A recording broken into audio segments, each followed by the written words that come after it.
In this video, I will demonstrate how to turn your vector symbol into a pattern background on Photoshop's libraries.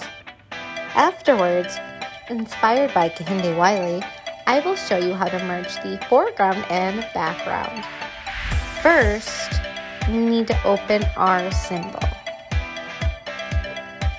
Make sure you guys saved your work as a .png, that way your background is transparent. Now that we have it up, we're going to want to go up to the top toolbar and find Layer, and then go to New Fill Layer. And from there, I'm going to click Gradient.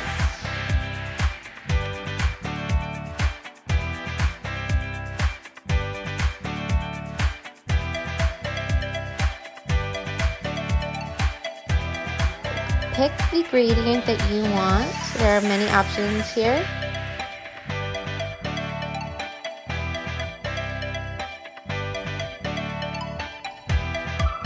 Hit OK. You can change the angle if you want. Hit OK. So here you see you have two layers. You have your symbol layer and then you have your gradient layer. So we're going to want to merge those together. So select both and right click and hit merge layers.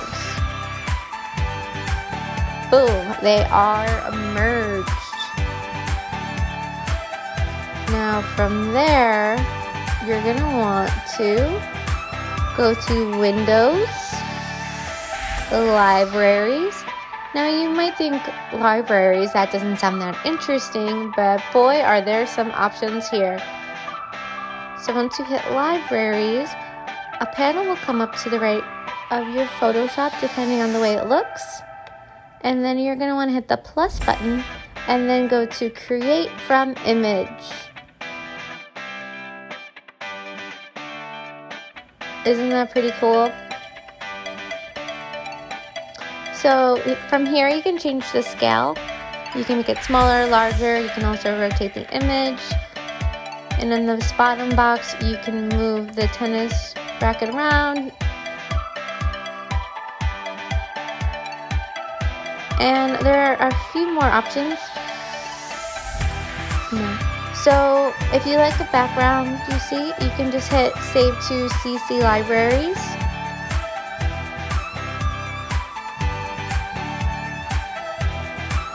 You can see, you can play around, see which one you like. And when you can save a few, and then you can hit Save to CC Libraries. When you feel satisfied with your selections, hit Close. You'll see here in the Libraries panel all the fun backgrounds I made. I guess you could say I got a little carried away. Now this is where the magic happens. So we're going to want to get a new document, go to File, New, and now I'm just going to do default Photoshop size. What I'm going to do, I'm going to drag the pattern onto the document. Boom! So it's a little overwhelming, it's much too large. So I'm going to double click the icon here. And I'm going to lower it down. I've noticed around the 20% size is closer to what you chose, but you can make it as small or large as you'd like.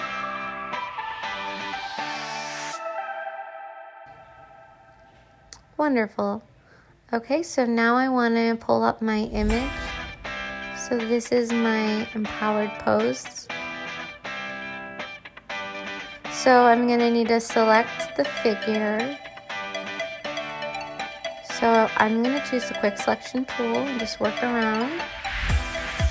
So while I'm selecting, if I've selected too much, I hold down the Alt key and that subtracts from my selection.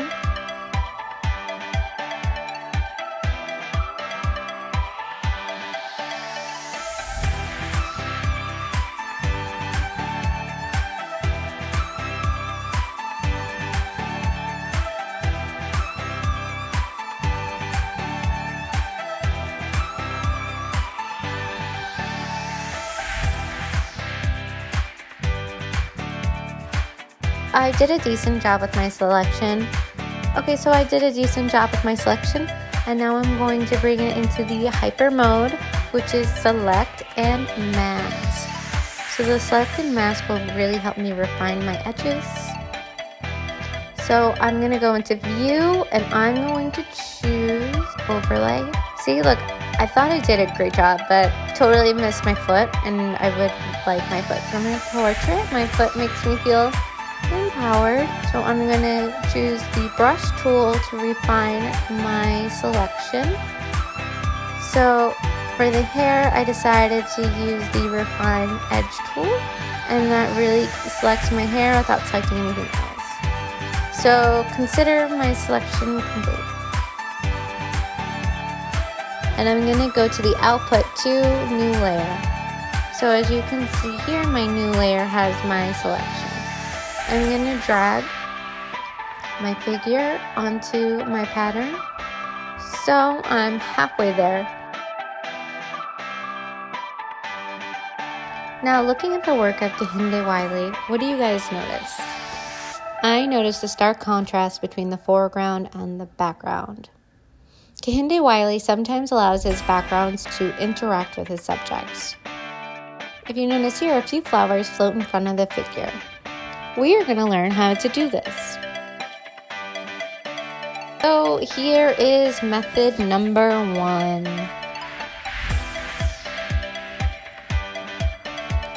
So we're going to copy the pattern layer so that there's one below the figure and above it. It's kind of like a sandwich.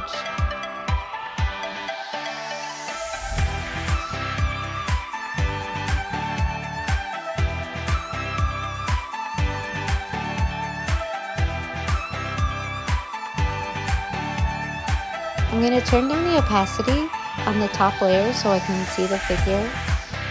And now I'm going to erase some of the flowers so that the foreground and background can come together. So it's giving me this rasterize message. Just hit OK. This basically means, are you sure you want to edit this amazing pattern you made? But you can hit yes. So from here I'm just erasing.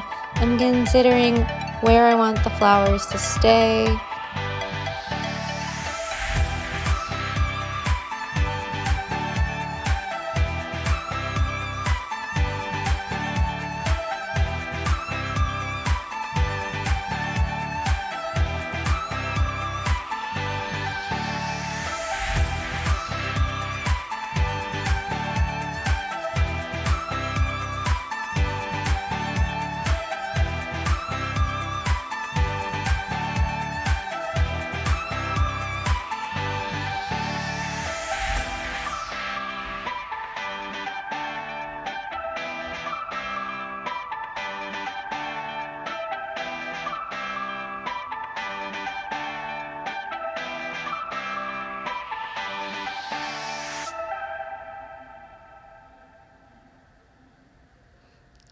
Great.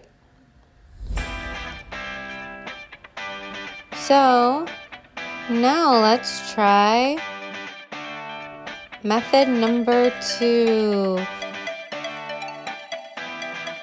So I'm going to start the same way. I'm going to duplicate the pattern layer. So I'm going to have another figure sandwich. So I'm going to have another layer sandwich. Now I'm going to turn down the opacity so I have sort of an idea of where I am. So this method uses the quick selection tool. So with the quick selection tool, I'm going to select one of these flowers I've made. I'm going to edit and copy it. And then edit paste. Now I want to have the pattern on just a tad so I can see where to put the flower so that it lines up. And then edit paste and get more flowers in there.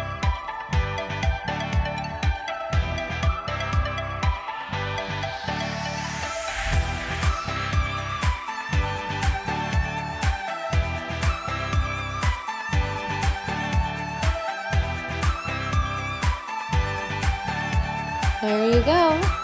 You have successfully made a pattern from the libraries panel, and you've also merged your foreground and background. Wonderful job. And if anything, you should feel empowered by this accomplishment.